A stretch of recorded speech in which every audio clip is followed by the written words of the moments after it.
2, 1, and live. Joe, I'm so happy to talk with you. Where are you now in this moment? Where do you live? Well, right at this moment, we're back at the origins in Bolton in Lancashire, and we don't really live here. This is sort of a destination place where we keep lots of things here, but we move around a lot. We've just come back from Dubai. We are probably going back there again. In fact, we spent a few days, 2 weeks almost in London. And then at some point during early next year, we'll be off to America. So where do we live? Oh, in between, we're off to Bangkok, middle of this month, hopefully, because Julie's daughter lives in Bangkok. So if COVID allowing us, we will be in Bangkok for Christmas. Got it. So you've been traveling a lot, busy to go around. Yeah, actually, COVID is crazy. I mean, I got the email yesterday from NHS for the third dose that you can book now the third dose, and everyone's scared about this Omicron, the new variant. But so I hope it won't be locked down, otherwise it would be annoying. And you've been busy with this new book. I wonder if I've interviewed, Matthew McConaughey, the actor, the American actor, Matthew McConaughey. Yes. And it was interesting because when I interviewed him, he came out with this book, and he was like in a desert to write the book for 2 months, something like that. So I wonder, how long did it take for you to write the book, first of all? Oh, much longer than 2 months. It took me about 5 years.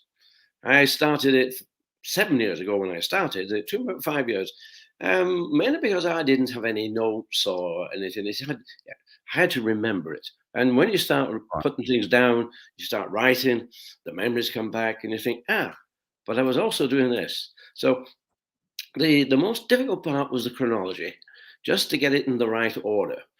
And I had about 5 different drafts before eventually we got the one which then we could go to a publisher, and from going to a publisher, it took about 2 years to get that onto the market, and that happened 12 months ago. In fact, it was October 2020. We were published. How was the writing? Because I mean, I think I wrote 3 books or something like that. And I'm very bad. I'm like horrible. I can't write. I realize that. I can do videos, but I cannot write. So I always need help from ghost writers, the publisher, saying, guys, I mean, just please correct my Italian is I can't really write.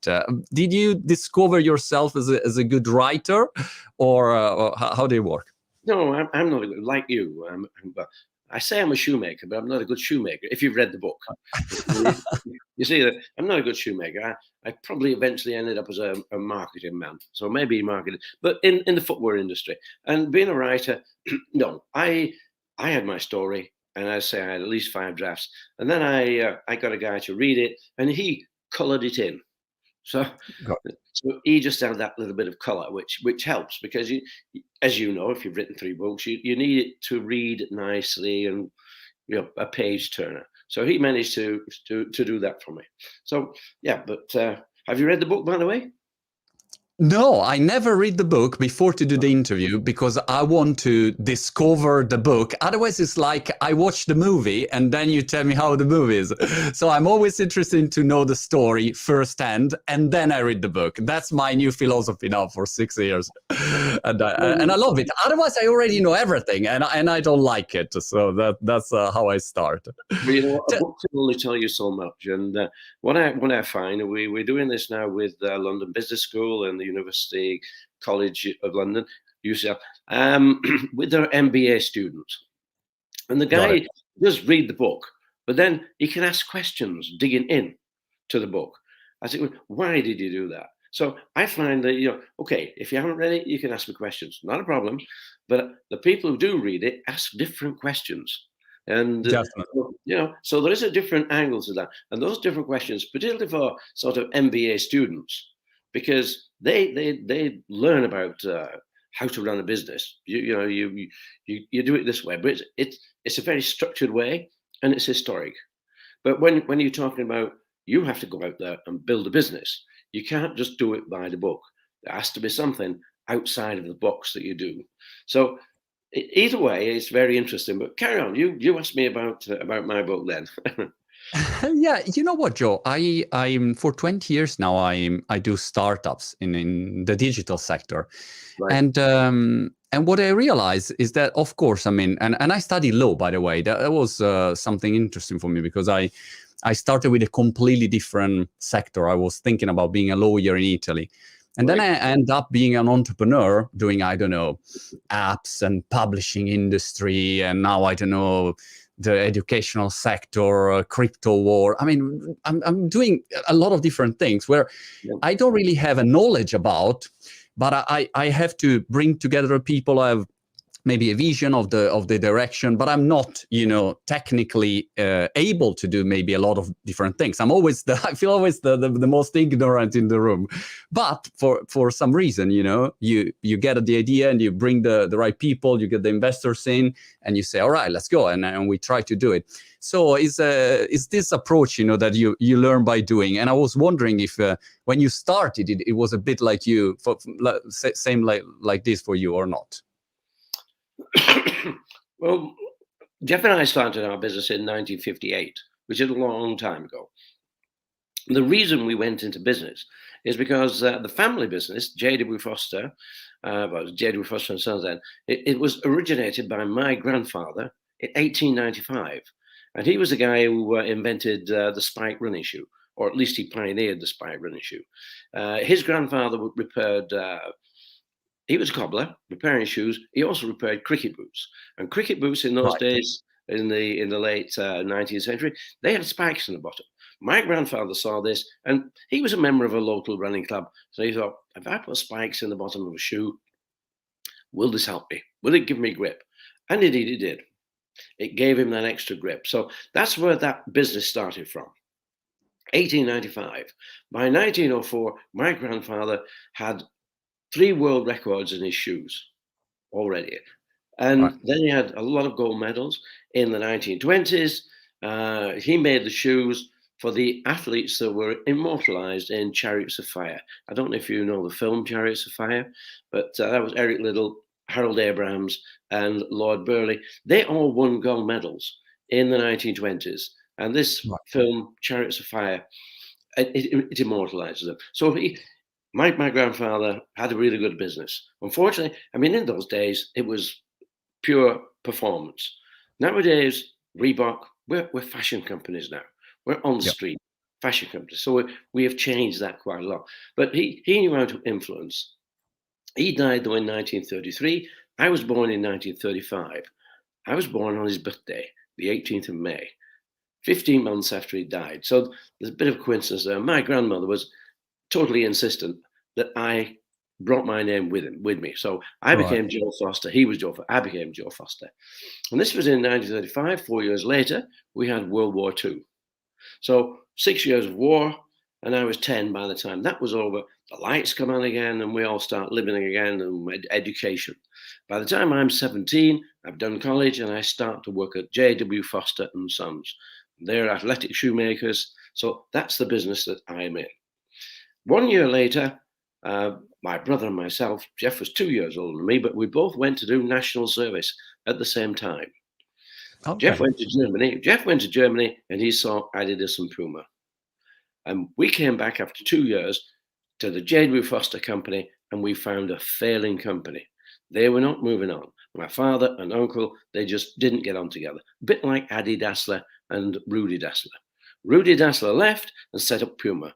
The Foster family kept working, well, they weren't working together, but they didn't leave, didn't separate. We tried our best to get them to change, get my father to set up a different company, but he wouldn't. So Jeff and I, in 1950, we left the company. Sorry, Joe, to interrupt you. Well, why do you think that it didn't work? It was just chained to the old way of making shoes. Why was it not working? Different various reasons. There were 6 years between them. They were quite a bit different in age. Why, and even to this day, I don't know why, but they just didn't get on together. And, what caused the rift, I don't know. And whilst my grandmother was alive, she could keep them together.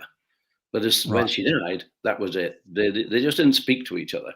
And, I don't know. They'd gone through two world wars. You know, they'd gone through World War One and World War Two. Maybe they'd lost that the energy to feel that we've Right. managed to get ourselves through two world wars. What we're just living our time out now and just making the same shoes we had made forever.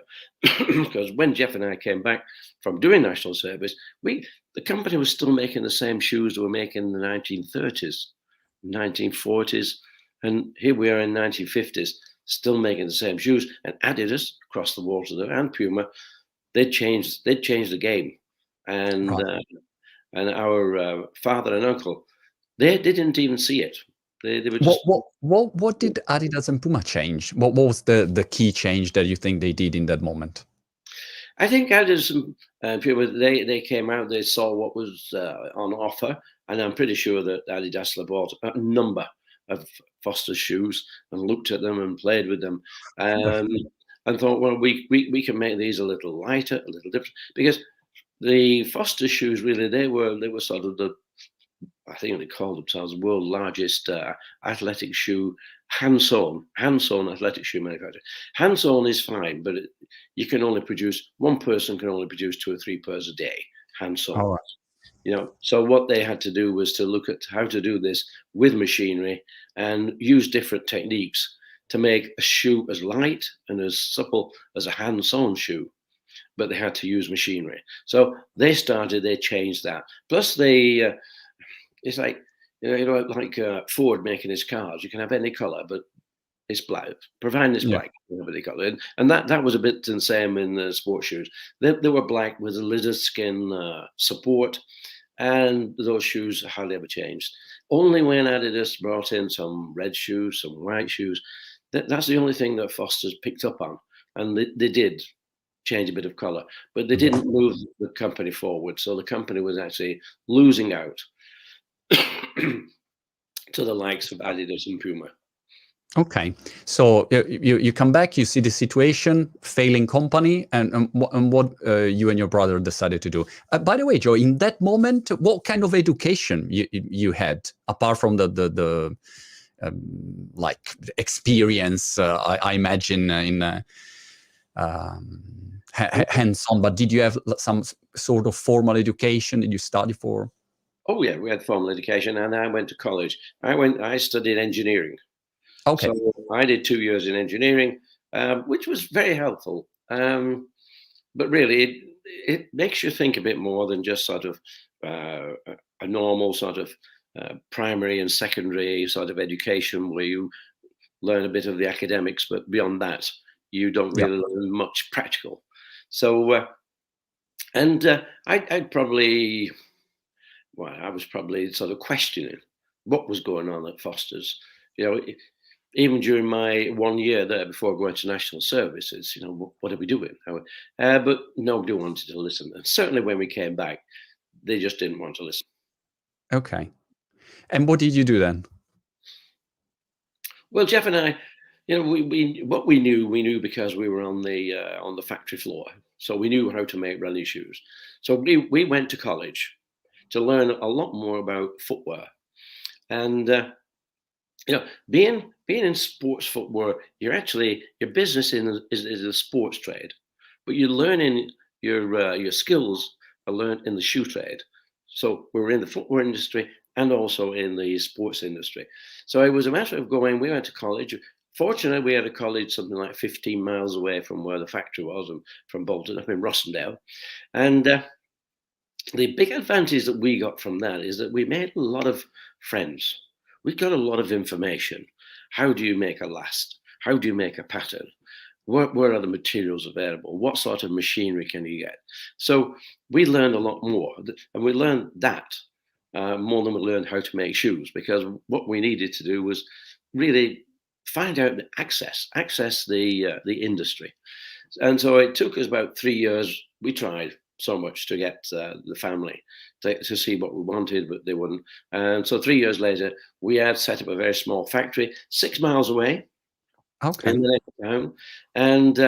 And it was on that Friday night that I told my father, we're leaving because, this won't work. And, my father kept on saying, look, when your uncle Bill has gone and I have gone, this factory, you can do what you want. It's going to be Okay. yours.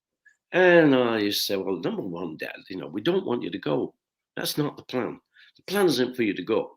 But this company will be dead before you can think about it. It's going. And in fact, 18 months later, it really did, after we'd left, it only took 18 months before the factory. Well, my uncle died. And once he had died, half of the business, it just didn't work. So Got it. my father just decided to pack it in, and that was it. End of story. So you were right in that moment. But how was setting up your own company? I mean, because if you study on as an engineer, Yeah. did you already have some entrepreneurial instinct? Because one thing is doing shoes, another thing is doing a business. So how did you find yourself in that situation? Well, we were young. We were indestructible. Yeah, All what right. can go wrong? A lot of it. Yeah. What can go wrong? Nothing. Yeah.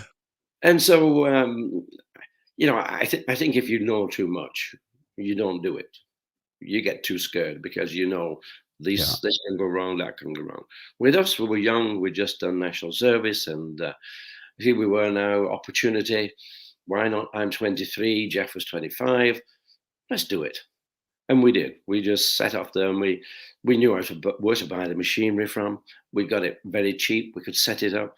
I knew enough about electricity to make sure that the machines would work, and so everything we did. And there was a little bit of excitement about progress, because nothing worse than being in a business, J.W. Foster's, where you're very frustrated. You can't do anything. It's annoying. So just to get away from that was something that, okay, this was it. This is the beginning. And those first few steps, fine. We were great. Okay, we bumped into a few problems. We set up our company as Mercury Sports Footwear. That was our original name. And as Okay. you know, that's not Reebok. Yeah. And so, yeah, and that came 18 months after our start, because we were doing nicely.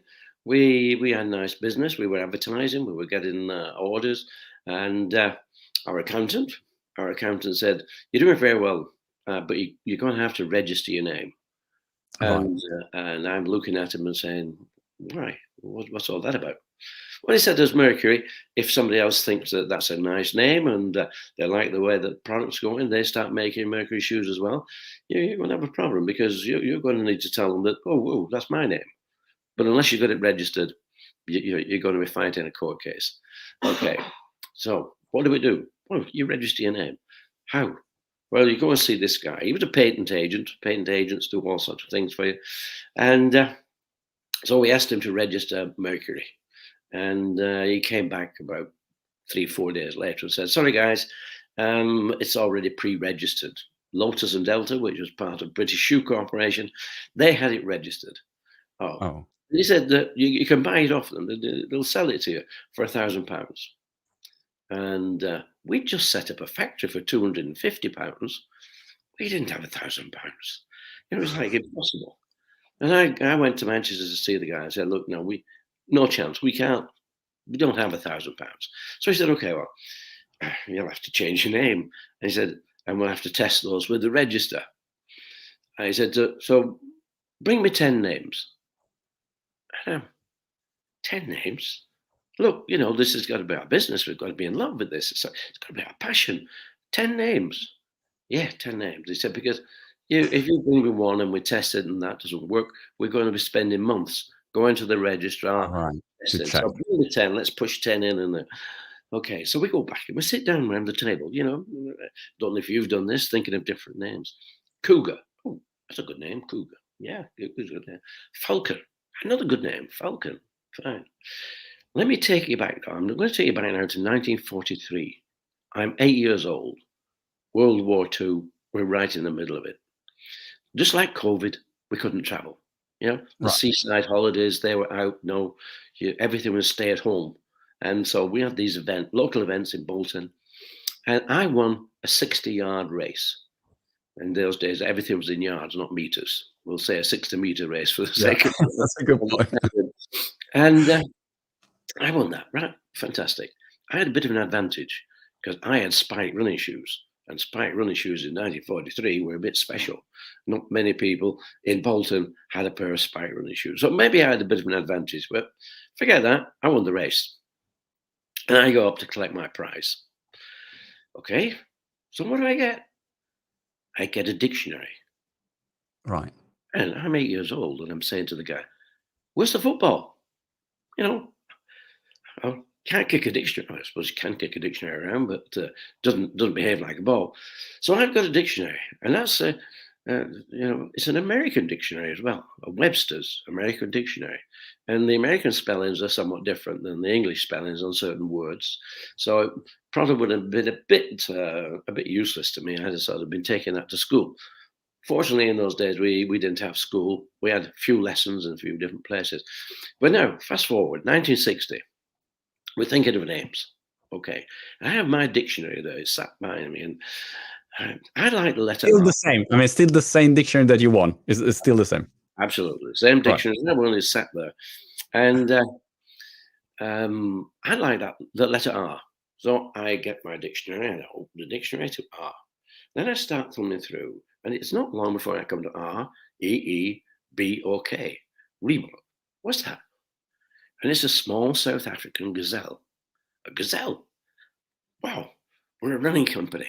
Gazelle. Fantastic. Reebok, top of the list. So all the 10 names that we got, I went back to my patent agent with Reebok at the top. And I said to the guy, look, I said, I don't care about these others. This is the one we want, Reebok. And the patent agent said, well, it's up to the register. If it's not registered, fine. I said, we got to be in love with it. It's got to be our passion. Hey, it took him about 3 or 4 days, and he came back. He said, "Well, the only one that came clear was Reebok. It's the only one. The others had some sort of problems. He could have probably registered 1 or 2 of them, but Reebok completely clear. Apart from one, the registrar has one caveat on that, and that is that if somebody starts making shoes out of Reebok skin, you can't stop them. These would be Right. Reebok shoes, yeah." And Jeff and I, we looked at each other and I said, "No, that's never going to happen. No, forget that." So we registered Reebok, and that's it. Crazy story. And sorry, Joe. And what about the logo? Did you register also the logo when you trademarked the name, or was after the trademark? Well, when we were Mercury, we had the winged messenger. The winged messenger, Mercury, he was our logo. But let me finish talking about the name, because Yeah. the registrar said we're going to have to put you in Part B of the register, because of the fact that somebody could make shoes out of Reebok skin.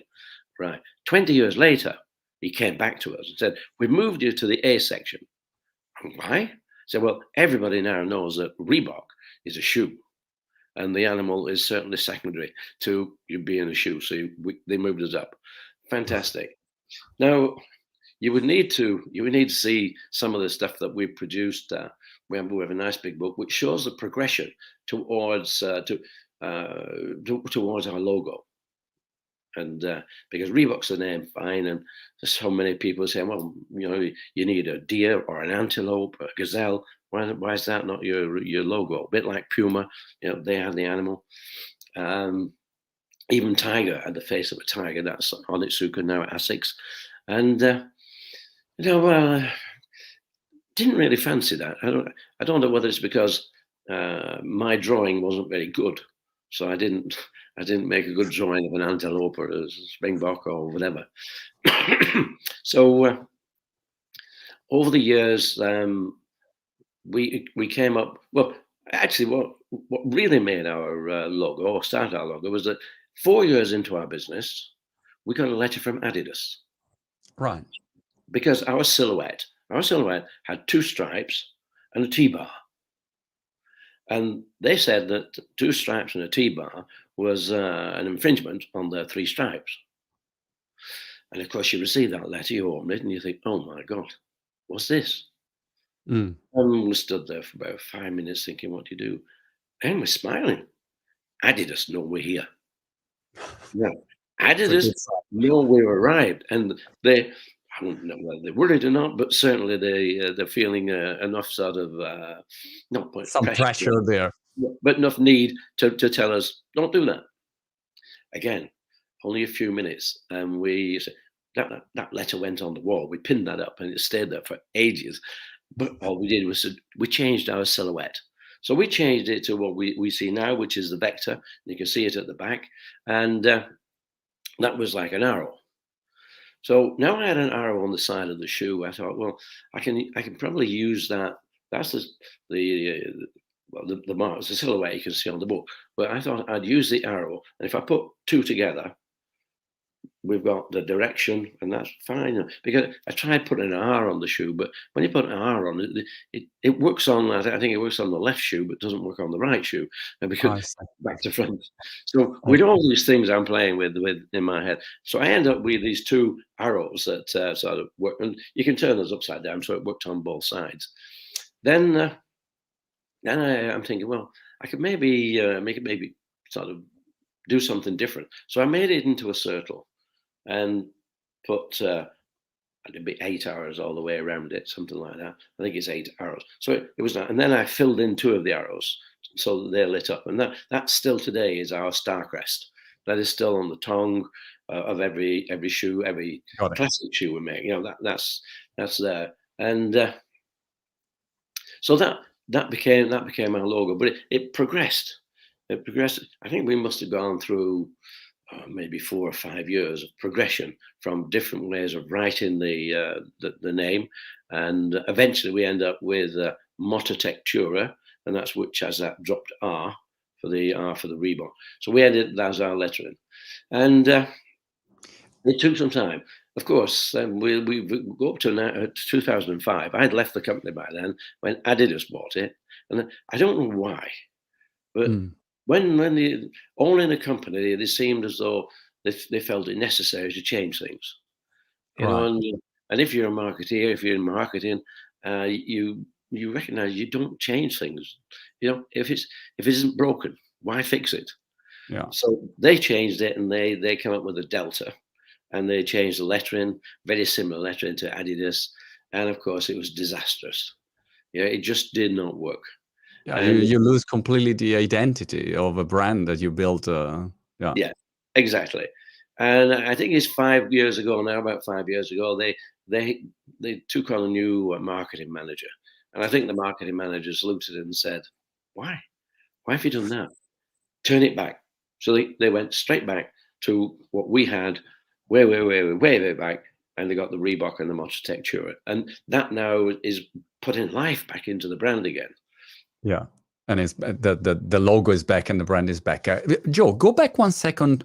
When you started, did you immediately think about like building like a global company, or you were focused on, let's say, local market? Let's try to be good here. What was the initial vision? Well, initially it was we have to get away from JW Foster's because this company is going down. So we have Yeah. to find ourselves a living. We have to say, what are we going to do for the rest of our lives? So it's step at a time. We set up a company. Fine, that's going well. Well, that's okay. And then you get the next step, where well, how can we improve our business? Should we move in? We started with cycle shoes, then we moved to athletic shoes, and it's a question of saying, well, we have a nice company, but if you don't progress forward, we'd be like Foster's. We would stop. We would plateau and probably fail. So it was always a matter of what's next? Work. How can we improve our business? And Jeff loved to work in the factory. He loved it, absolutely loved it. And so he would say to me, Joe, I'll look after the factory. You do everything else. so, and everything else meant that there was a lot of stuff that needed doing, and but we never had a cross word. Where my father and uncle, they were always fighting. Jeff Right. and I never did. He looked after the factory. I looked after everything else, and I'm sure I did a lot of things bad. I'm sure I did a lot of wrong things, but he just let me get on with it. Providing he had orders and he had a factory that could work, he was happy. So, oh yeah, so I did everything else. It meant, I was doing a lot of things, which, yeah, I I decided that I would try and increase our sales by going on the road in a car, being a rep, and we're calling on sports shops. Because those days, every town had about 3 small sports shops, usually run by an ex-footballer or Right. somebody who had made the name in sport. So I would go around and I'm taking my product here. This is Reebok, and most of them would look at me and say, "Who? Reebok, right? What do you do?" Oh, show them the shoes. Oh, nice shoes, yeah, nice shoes. And then they'd sort of say, "Look, I've got Adidas and I've got Dunlop. Why do I need Reebok?" That was the question. Why do I need Reebok? And that struck me as saying, "Why am I doing what I'm doing?" Because they don't need me. They've got other Right. brands. So that was it. My days on the road trying to sell are gone. But we used to go to athletics meetings and cross country and road meetings, and we used to sell from the back of the car, but from the boot direct to. And it occurred to me, wow, these are my customers. They're the ones that I need to convince to buy Reebok. Fine. And we had it was wonderful. There was in those days, going back, the 3As, the Amateur Athletic Association, produced a handbook. And that handbook had about 300, 400 names and addresses of every club in the country. I So I got see. the name and address of the secretary of every club in the country, well, a letter. So I wrote to everybody, offering them a discount, 15%. And if anybody in the club wanted to be an agent for Reebok, they could have the 15%. Fantastic. I got, from that first letter, I had over 100 agents. All of a Oh, sudden, wow. yeah. All of a sudden, I'm selling direct to almost every athletic club in the country. And my second letter brought another 50 agents. So I was growing agent. Then I was getting telephone calls from these retailers, these sports shops. They said, "You're selling direct, look, I can sell you shoes, to the, but you're going to have to stop selling direct to the athlete."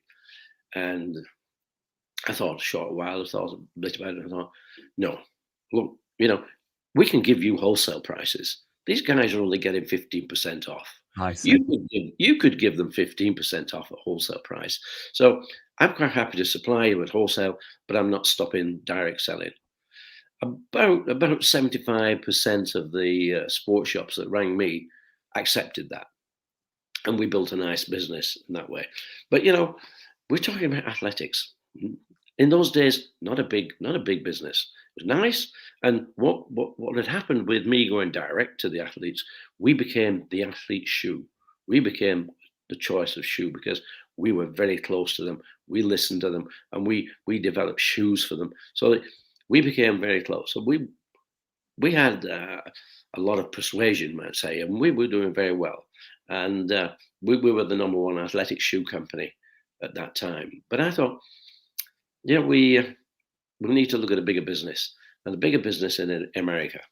In Right. America, coach was a king in every university and college. Coach was big. You could go to university on a sports scholarship. In the UK, mainly to get to university, it was academic. You had to do an academic route. But in America, no. And say, coach was big. So how do I get to America? Well, Well, I want to hear that. How did you go to America? how do you go to America?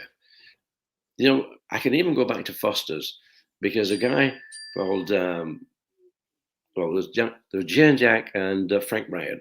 They were head coaches at Yale University. And Frank Ryan had heard about Foster's and started doing some business. So he was buying Foster about 200 pairs a month.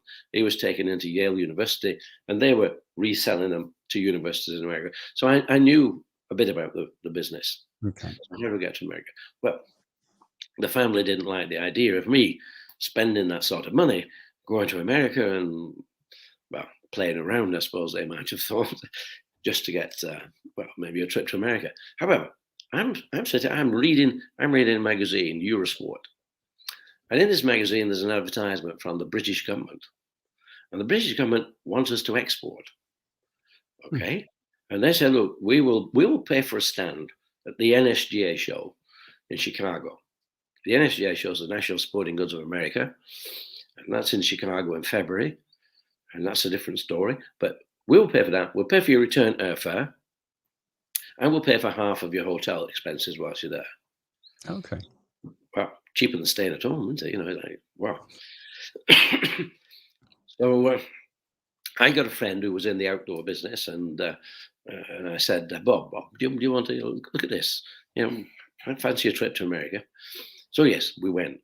We actually dropped off initially in New York and had a look at the stores in New York. He went to the outdoor stores. I went to the sports stores, and yeah, saw what was going on. On to Chicago. Chicago in February. Freezing. It's cold. You know, you really know it's cold when you go to Chicago in February. However, great, fine. We're at the show. Everybody loves the shoes. Great, like your shoes. Where do I get them from? England. England. Is that New England? No. Not New England. England. Is it? England. Oh, is that near London? Yes. That's near London. And fine. But I did get the message. The message was, we need somebody who here in America will stock the shoes, and then we can buy them from there. They were not into importing from across the water. This is 1968. I do get into America. When? 1979. 11 years later. It took 11 years of continuing to push, try, efforts, and I had 6 failed attempts. Why 11 years, Joe? It was like bureaucracy, it was the legislation, it was the competition that tried to block. Why it took so long? Well, I mean, there is an element of bureaucracy because everybody has import duties and paperwork and stuff like that, even into America, and that makes it difficult. And you've got to have everything's got to be stamped made in England or wherever your origins. So there's a lot of bureaucracy. But the biggest problem was the fact that financing it. You need the money. You need the money to be able to buy the product, to sell the product, to be able to wait for 30 days and so on. And also to, in those days, we would probably need to give a few pairs of shoes to top athletes. We had some good athletes. Frank Shorter actually bought a pair of shoes. I don't know if you probably won't remember Frank Shorter or Bill Rogers. They both bought shoes from us, but we're going back quite a bit for those days. And so the good thing that was happening, though, in America, the really good thing, late in the 60s, running became a big category, or started. Got it. And by 1975, running was massive. Out of, say, 350 million Americans, 10% were running. So 35 million were putting the shoes on, going out, doing a 5K, a 10K, training. And so that market grew massively. And with it, and possibly part of the reason it growing, was this magazine called Runner's World. Runner's World started off as a single A4 page. But by 1975, it's 50, 100 pages, and it's color. And it tells everybody who won such a race, where the next 10Ks were, where the next half marathons were. So everybody who was running would buy this. And excuse me. No worries. I was curious about one thing before you keep going. You saw the opportunity, of course, and then after 11 years, you entered the US market.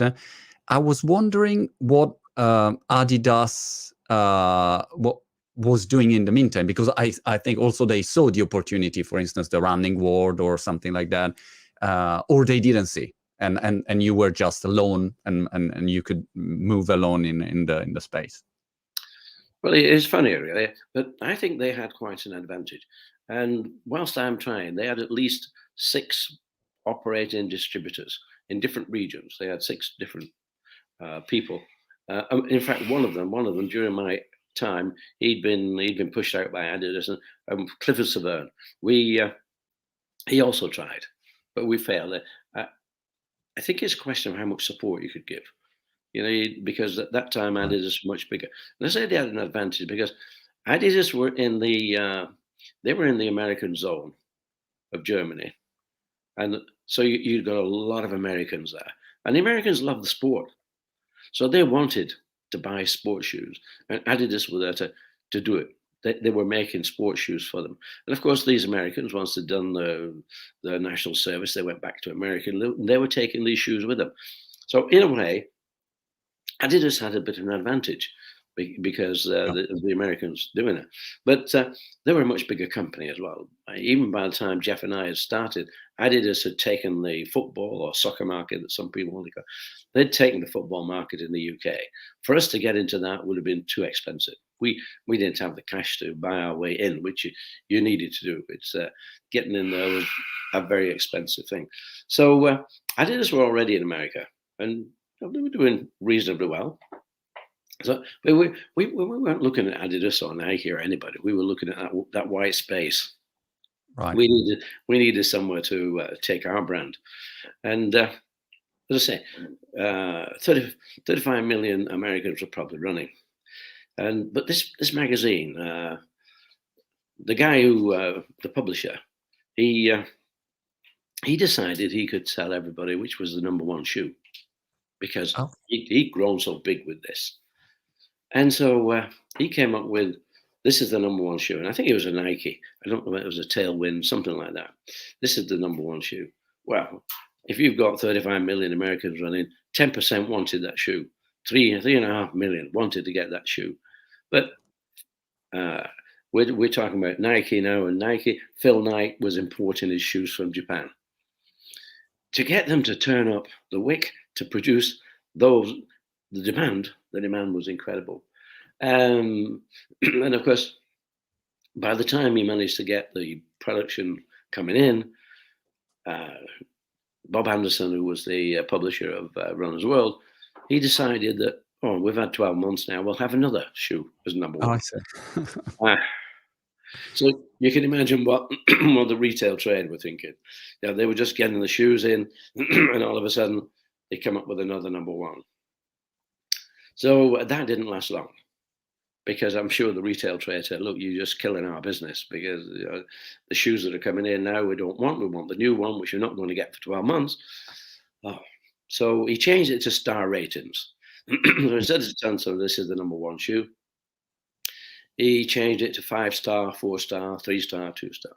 And was it an independent like reviews? He tried to do an independent reviews. Was like a good journalist or good expert giving a review, or it was like there was a bit of pressure there. Well, they seemed to put together a bit of a team that would test shoes, some different machinery and whatever. And they came up with whatever they thought was 5 stars. The thing is that we were well aware of the business. You know, we knew where we were going on this. We weren't just making shoes. We were into the business, and I knew we could make a 5-star shoe. Making a number one, that's a bit too risky, a bit too chancy. But I knew we could make a 5-star shoe. And in 1978, we tested out our 5-star shoe, Aztec. In fact, we produced the gold range, and the gold range was a trainer, Aztec. It was a racing shoe, a road racing shoe, Midas, and a track spike, Inca. So this was our gold range, and we did very well at the Commonwealth Games in Edmonton. We got a shed load of gold medals and whatever. So we had this shoe, and so we're talking about now February 1979. I go back to the NSGA show, and I'm showing off what I say is going to be our 5-star shoe. And Kmart came along. Kmart, a big retailer in America, all the way across America. And they wanted 25,000 pairs. Oh. Yeah, exactly. That was my comment as well. Yeah. I mean, it's a happy problem. Let's say that, Joe. Well, it is, because that would have been 6 months' work for our small factory in the UK. However, I knew, if we got a 5-star rating, the demand would just be beyond us. So I had a friend at Bata. Don't know if you've heard of Bata. They shoemakers to the world. They were the biggest shoemakers in the world at that time, but they made regular street shoes. and a friend of mine had gone to working for them, and he was producing the sports range. So he said, "Look, we'll help you. We can do that. It's fine." And in fact, they actually did produce the first 20,000 pairs of shoes that we sent to America. But then came out and said, "But we need a better price." Mm. Hmm. That means going to South Korea. It means certainly going to Asia. Right. Again, I'd already made contacts with people in Asia because I knew that the shoe market was going there. It had been going there for at least 10, 15 years, slowly moving over to the East. And they can make the same shoe. They can make my shoe at less than half the price I could make it, Wow. which is a lot. So I knew we had to do that. But I'd already got contact with the agents in the UK for a big factory in Korea. So we got the angles covered at Kmart. Yeah, Kmart, 25,000 pairs. And then along came a guy called Paul Fireman. And Paul Fireman, he was running an operation, Boston Camping, which they sold tents, fishing rods, you name it. And I like Paul. We could get on right from the beginning, but I could tell he was a bit fed up of the outdoor business that he was in. He'd probably been doing this for about 10 years, just selling the same things, tents, fishing rods, you name it, ground sheets. And he wanted to change. And he said, "Joe, I'd love to be your agent." "Okay, Paul, what do you need?" "I need a 5-star shoe." I said, "Come and have a look at our Aztec. This is going to be a 5-star shoe." "Yeah," but he said, "but it's going to be is one thing. We need it to be a 5-star." And the shoe issue didn't come out until August. We're now in February, and the shoe issue comes out in August. So fine, okay then. So we sort of leave it at that. But I go over to America and visit Kmart, and I'm thinking, yeah, this operation, they may want 25,000 pairs, but it could be my first and last order because Right. they're not interested in. They're interested in if they can sell a product, and they'll give me so many square meters. And if it doesn't come up to the profitability of that, And then they'll send you back if they don't sell. that's right. Yeah, but the end of story. But then I went along to Boston to see Paul Fireman and his brother. His brother and his brother-in-law were running the operation. So the Steve and that was his brother. The brother-in-law, forget his name now, but they were running this nice operation. Okay, I thought, well, they have a bit of money. They have they have access to distribution. This could be a nice company to bolt onto. This could work for us. And Paul actually came across to the UK during that period, and we took him to races. We took him to different places, and of course, we only took him where we knew there was a lot of Reebok shoes, and the winner would be winning in Reebok. And I'm sure that that Paul knew we were doing that, but I think he was just happy to see the fact that there's plenty of Reebok shoes out. So fair enough. Okay, so we're now at the last week in July of 1979, and the magazine comes out the week before the month it's due. Oh. I phoned Paul up on the last week in July and said, "Paul, can you get down to the local kiosk and buy a Runner's World? Because the result will be in there, and that will be it." An hour later, Paul came back. He said, "Joe, fantastic. Aztec, 5 stars. Wow." That was the difference. I had been pushing. And now this was the hook. This was now going to draw us in. But he said, not only Aztec, he said, your Inca and Midas also got 5 stars in their own categories. So we went into the market with 3 5-star shoes. And Paul, he was ready. He wanted to go. So that was incredible. But Joe, first I was thinking while you were telling this story, you have to turn this book in a movie, of course, because I mean there are so many things, and I'm looking for what's next. What's next? But we still have 10 minutes, and I have so many things to ask you. We next time we have to talk for 7 hours only to complete the first week. But incredible the power of a magazine like Runner's World in those days. I mean, absolutely, yeah, incredible. Absolutely powerful. But the Americans love that sort of thing. The Americans love to read and to buy the product, and that really started us going in America. But that wasn't our story. All right. That's fantastic. So what do you think? I mean, that was a pivotal moment anyway, because I mean, you started there in US, and what was if you think about? I mean, there is no one moment, but if you think about a moment in time that you thought, okay, now everything is changing. Now we are going on a different level. When was it? Well, that was it. When we got 5 stars, Okay.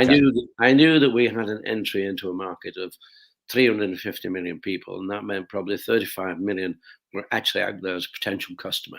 And if we could grab a few of those, that would be fine. But we're doing great. And Paul had reps and everything going on, and he had a technical rep down in Los Angeles. And a technical rep goes in, meets all the staff, and shows them the benefits of the shoe. This is good. This is good. So that when they're selling it, or somebody comes in, they'll sell it. And that technical rep was called Angel Martinez, or Angel, if you want, Angel Martinez. And his wife was she was going to aerobic classes, and she was coming back and with her friends, and they were really full of it. Fantastic, great. And I said, "What are you doing?" And she said, "We're doing aerobics." He said, "Well, what's that?" And she said, "Well, we're actually exercising to music." Oh, he said, "Well, can I come and have a look at this, because it sounds to be really exciting." Oh, you'll love it. Next time he went down, and he saw the instructor in a pair of sneakers, and half the class also in the same sneakers. The other half, they were in no shoes at all. All right. Okay, and this was his light bulb moment. Wow, why don't we make a shoe just for aerobics, and not And just for just aerobics for women? Just make it for women. Make it on a woman's last, right? So, okay, the idea is there. Off he goes, LA to Boston, takes the red eye flight, gets down there in Boston, goes to see Paul Fireman, and tells Paul all about this. Paul, this fabulous stuff called aerobics. The women, they love it. They were really enjoying it. And Paul said, whoa, slow down. Come on, Arnold. We're a running company, and we're doing very nicely. So what do we want to do? Why do we want to make dancing shoes? And Arnold is sort of saying, well, no. If it starts to grow, if there's something there, okay, we'll think about adding that on. Anyway, Arnold wasn't put off. He went round to the back door, and round to the back door, the production guy, Steve Liggett. He must have made a good impression on Steve Liggett, because he said, "Steve, I need 200 pairs. I need to get some, make it in glove leather, cushioned, all white, just a Reebok name on." Okay. He got his shoes, and he took them back down to LA, and gave them out to the instructors and a few of the leading girls who were doing this aerobics, and that was it. That was the whole thing just exploded, because the girls, not only did they love the shoes for aerobics, they just went to work in them. They went everywhere in the Reebok. The problem is they were made out of glove leather, and out of glove leather they fell apart after about a month. right. Now, the fact is, the girls loved them so much that they just went out and bought another pair. Had that been in any other country, I think Reebok would have been dead, because yeah, everybody was sending those back. We did actually, well, the first thing they did, because when I heard about what they were doing, I said, well, you don't make them out of glove leather. Glove leather is just like a piece of paper. In fact, it's 0.8 of a millimeter thick. So you can imagine 0.8 of a millimeter, and then you've got to start taking the surface off so the glue will go in. So you're ending up with half a millimeter. No. So what did they do? Whoa, they lined it with nylon. Fine. You line it with nylon. Now it's stopped breathing, because leather breathes, and that's. So what do we do? Oh, they punch a lot of holes in it, so they now start breathing again. So the lesson for me was, yes, I'm a shoemaker. I know you can't make out of blood leather, but the big lesson is that marketing is so much more important than the product.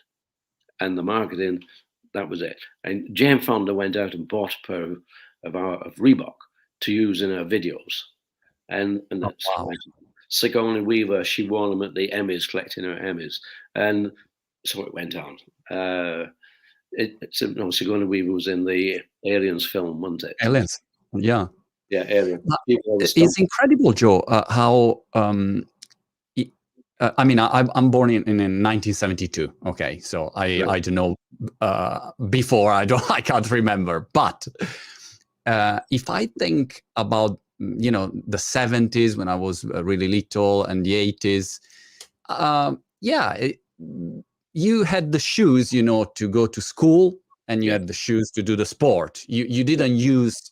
I couldn't go with the sport shoes at school. Otherwise, the teacher would say, "Hey, what are you doing?" It was like Mm. in Italy, at least, it was like that. So, sport shoes were, for doing that activity, and that's it. Right. And then something happened, and maybe the aerobic moment was one of those moments that people just started to use sport shoes, and now sport shoes, you use it in any kind of situation. They are super cool. Yeah. We're a fashion company now, but Yeah. when we just started with the aerobic shoes in California, in Los Angeles, we're a $9 million company, and not bad.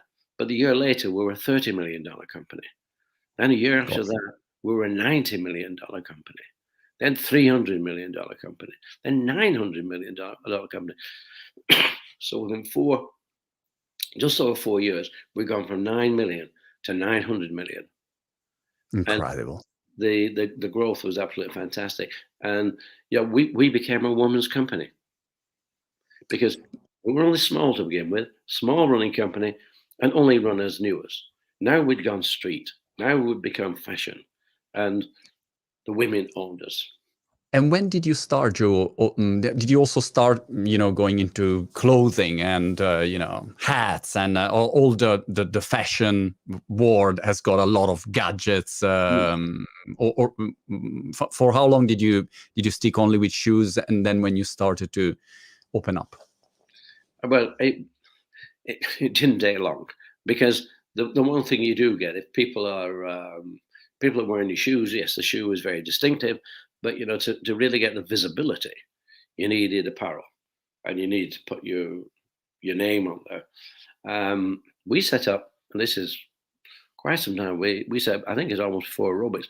We set up the Reebok Racing Club when running was so big that there was a marathon in every city. Every city in the world almost had a marathon, and we had a lot of good runners. Not that many would actually win a marathon, but we knew they could run well. So we set up the Reebok Racing Club, and we had these vests with Reebok on, and we used to give them shoes and whatever. You stay up front of a marathon for as long as you can, and you're on television. So we had Run fast. yeah. So I mean, that was the sort of visibility that we were into, and it really worked. And it was fantastic. What else did you do, Joe, to drive growth? Because this incredible growth that you got in 4 years, what did it work the best? Was like guerrilla marketing? Was television? Because I mean, the internet was not there yet, I would say. Like, is it now? I mean, the iPhone is 2007. So, what did it work the most? Well, I think that you can Word of mouth imagine, was. yeah, you can imagine what happened in America is that all of a sudden women owned Reebok, and it was a question of how do you keep up with the business. When we went from 300 million to 900 million, that's a big leap, and we had managed to cover the financing of that. We got a guy, Stephen Rubin.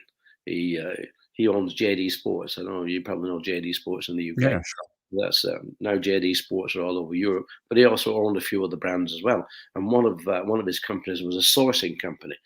They sourced ASCO was a sourcing company out of South Korea. So he was given a credit line.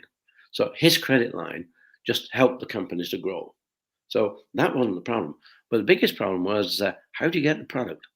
How do you get enough product? And that was our problem. Wasn't advertising, wasn't promotion, wasn't financing. It was product. Supply chain and yeah.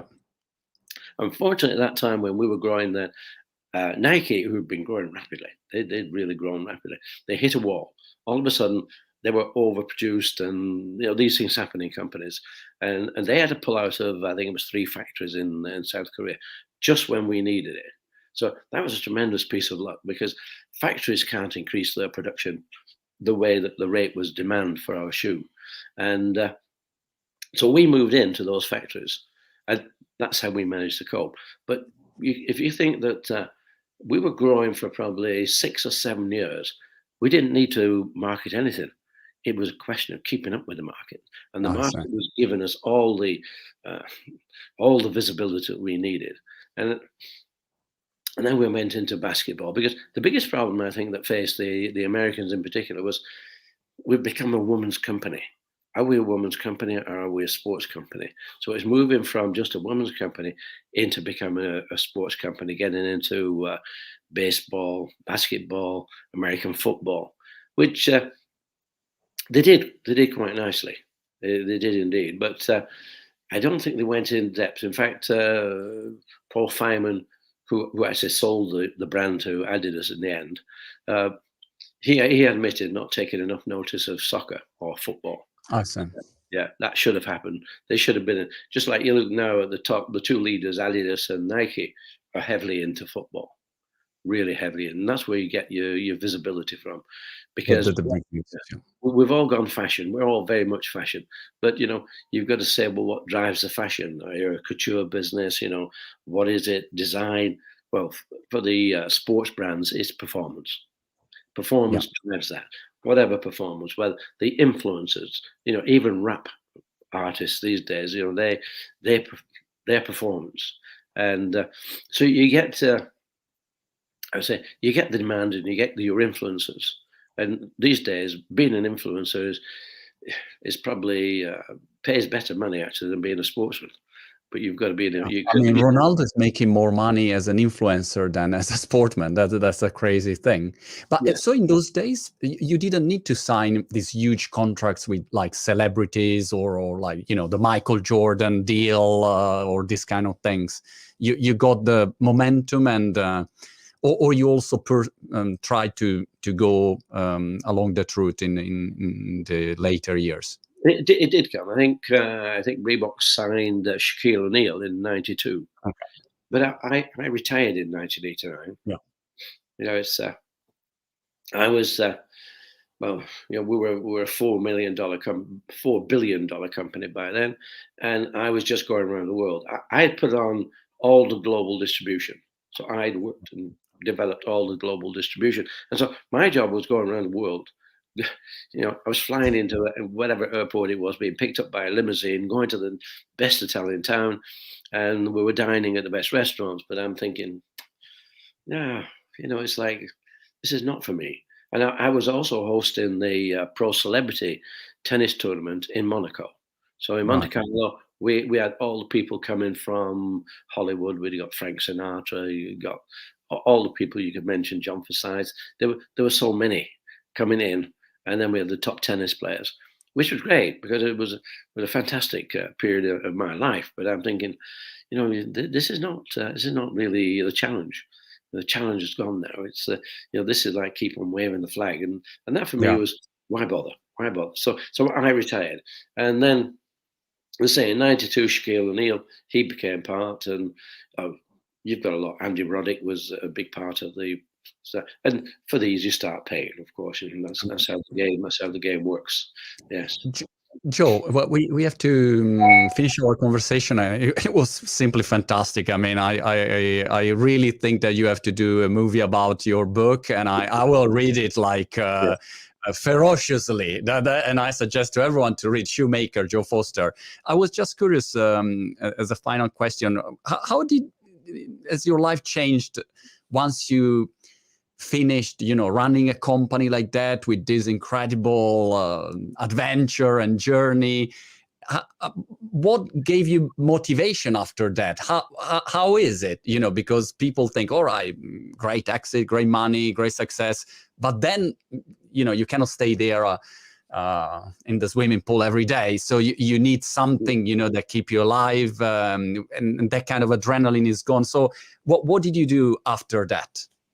Well, I retired from sort of the day job, and it didn't take long before the phone started ringing. Joe, what did we do? What happened on this occasion? What happened? And uh, and I was taking. I think for most of the time, I kept moving around with Reebok. It's like I sort of liken it to the Eagles and Hotel California. You can check out, but you can never leave.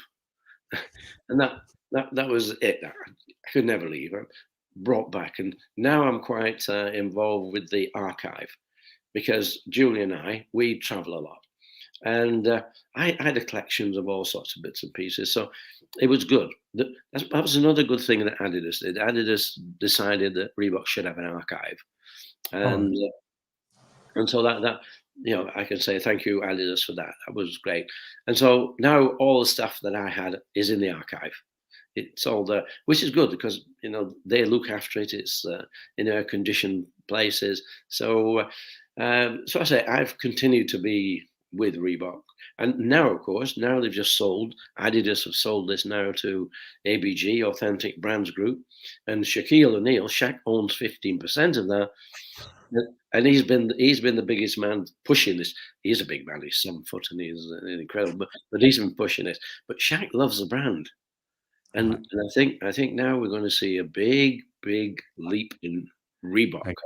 It's going to be fantastic because he loves it. And the brand is a brand to love, and it's a good brand, and everybody seems to like it. I talk to a lot of people, and I say, yeah, I remember when I had my first pumps. I used to pump them up. Great, fantastic. And so a lot of people are waiting for this to happen again, and it will. And so I'm going to be busy on that. Plus, now we're trying to get Shoemaker to become a bestseller in America. So fantastic. That's the journey. It will be. I'm sure about it, Joe. And I was a professional table tennis player when I was young, and I was using Reebok. When I started, I remember I had my Reebok because I think you did some volleyball Reebok or something like that. So it was very good for table tennis, and I was using Reebok. Fantastic. Joe, thank you so much. It was really a pleasure, and an honor. Shoemaker, Joe Foster. I will definitely read it, and I really recommend it. Thank you so much, Joe. I'll see you soon. It's been a pleasure. Thank you, Jose.